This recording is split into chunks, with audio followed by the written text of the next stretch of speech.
ఉమ్మడి జిల్లాలో ఉన్నటువంటి మంత్రులు అట్లాగే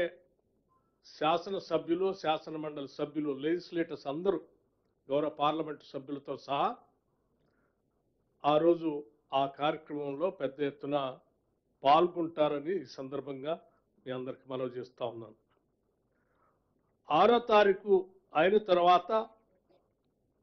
7వ తారీఖు నాడు మనందరికీ ఒక పెద్ద ఈ రాష్ట్రానికే ఒక ఐకానిక్గా ఉండేటువంటి ఉస్మానియా యూనివర్సిటీలో అక్కడ గౌరవ ముఖ్యమంత్రి గారు పాల్గొనటమే కాకుండా ఆ యూనివర్సిటీకి సంబంధించిన అభివృద్ధి కార్యక్రమాలతో పాటు విద్యా వ్యవస్థకు కావాల్సినటువంటి ఆలోచనలు చేసే కార్యక్రమాలు కూడా అక్కడ ప్రకటించి అక్కడ ఉత్సవాలు చేస్తారు. ఇక ఫైనల్గా 8th and 9th ఫ్యూచర్ సిటీలో అందరూ ఎదురు చూస్తున్నటువంటి ఫ్యూచర్ సిటీలో 8th and 9th 8th నాడు ప్రారంభం చేసి ఈనాటి వరకు 2 సంవత్సరాల వరకు ఈ ఇందిరమ్మ ప్రభుత్వం, కాంగ్రెస్ ప్రభుత్వం ప్రజాపాలనలో రాష్ట్ర ముఖ్యమంత్రి రేవంత్ రెడ్డి గారి నాయకత్వంలో యావత్ కేబినెట్ ఈ ప్రజల కోసం ఇచ్చినటువంటి వాగ్దానాలతో పాటు ఈ రాష్ట్ర అభివృద్ధి కోసం, సంక్షేమం కోసం చేసిన కార్యక్రమాలన్నింటినీ అక్కడ ప్రజలకు తెలియజెప్పడమే కాకుండా దాంట్లో విరివిగా పెద్ద ఎత్తున రాష్ట్ర ప్రభుత్వానికి సంబంధించినటువంటి మంత్రులు, శాసనసభ్యులు, శాసన మండలి సభ్యులు, పార్లమెంటు సభ్యులు, ఇతర ప్రజాప్రతినిధులు, ఉన్నతాధికారులు అందరూ కూడా, మీడియాకు సంబంధించినటువంటి వ్యక్తులు అందరూ ఈ రాష్ట్రానికి సంబంధించిన స్టేక్ హోల్డర్స్ అందరూ కూడా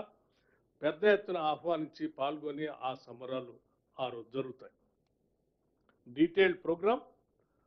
అవర్ టు అవర్ ప్రోగ్రామ్ని తదుపరి రిలీజ్ చేస్తాం. ఆ తర్వాత 9th 8th వరకు మేము ఇప్పటి వరకు ఈ రాష్ట్రంలో గత 2 సంవత్సరాలుగా ప్రజల కోసం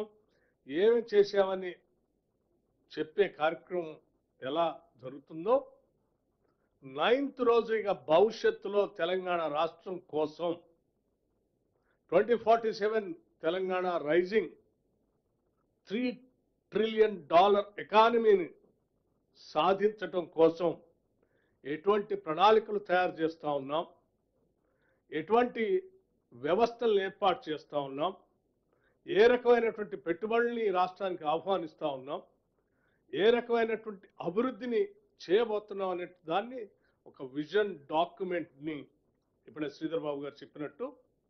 ఈ రాష్ట్ర ప్రభుత్వం అత్యంత ప్రొఫెషనల్స్తో ఈ రాష్ట్ర మంత్రులు, ముఖ్యమంత్రి గారితో సహా అందరూ కలిసి సమిష్టిగా ఒక డాక్యుమెంట్ని తయారు చేసిన డాక్యుమెంట్ని, విజన్ డాక్యుమెంట్ని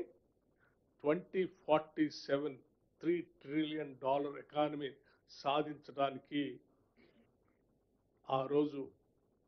ఒక విజన్ డాక్యుమెంట్ని తెలంగాణ రైజింగ్ 2047 విజన్ డాక్యుమెంట్ని రిలీజ్ చేయటం జరుగుతూ ఉంది. ఈ 2047 విజన్ డాక్యుమెంట్ రిలీజ్ సందర్భంగా ఈ రాష్ట్రంలో ఉన్నటువంటి ప్రముఖులనే కాదు, ఈ దేశంలో ఆయా రంగాల్లో నిష్ణాతులైనటువంటి వాళ్ళు, ఆయా రంగాల్లో అత్యున్నతమైనటువంటి విజయాలు సాధించినటువంటి వ్యవస్థల్ని, ఆ వ్యవస్థలకు నాయకత్వం వహించినటువంటి వ్యక్తుల్ని, అట్లాగే ప్రపంచంలో కూడా ఆయా రంగాల్లో అత్యున్నతమైనటువంటి విజయాలు సాధించినటువంటి వ్యవస్థల్ని, ఆ వ్యవస్థలకు నాయకత్వం వహించినటువంటి దిగ్గజాలని, వ్యక్తుల్ని కూడా పెద్ద ఎత్తున ఆహ్వానించి ఇది మా విజన్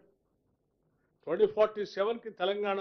మా విజన్ ఇది, రేపటి నుంచే మేము తెలంగాణకి గత 2 సంవత్సరాలుగా వేసినటువంటి పునాదులతో పాటు ఈ 2047 విజన్ కోసం ఇంకా ఏమి చేయబోతున్నాం, ఎలా చేయబోతున్నాం, ఏమి చేయబోతున్నాం, ఇక్కడ ఇన్ఫ్రాస్ట్రక్చర్ ఏ రకంగా ఉండబోతా ఉంది, ఏ రకమైనటువంటి పాలసీస్ తీసుకొని వస్తున్నాం, రకరకాలైనటువంటి పాలసీస్, రకరకాల వేరియస్ డిపార్ట్మెంట్స్ సంబంధించిన పాలసీస్ అన్నీ ఈ రాష్ట్ర జిఎస్డిపి పెరగటానికి, పెంచడానికి, $3 ట్రిలియన్ ఎకానమీని సాధించడానికి మేము చేసేటువంటి వ్యవస్థలన్నింటినీ కూడా ఆ రోజు విజన్ డాక్యుమెంట్ని ఆవిష్కరింప చేయబోతా ఉన్నాం. దాంతోపాటు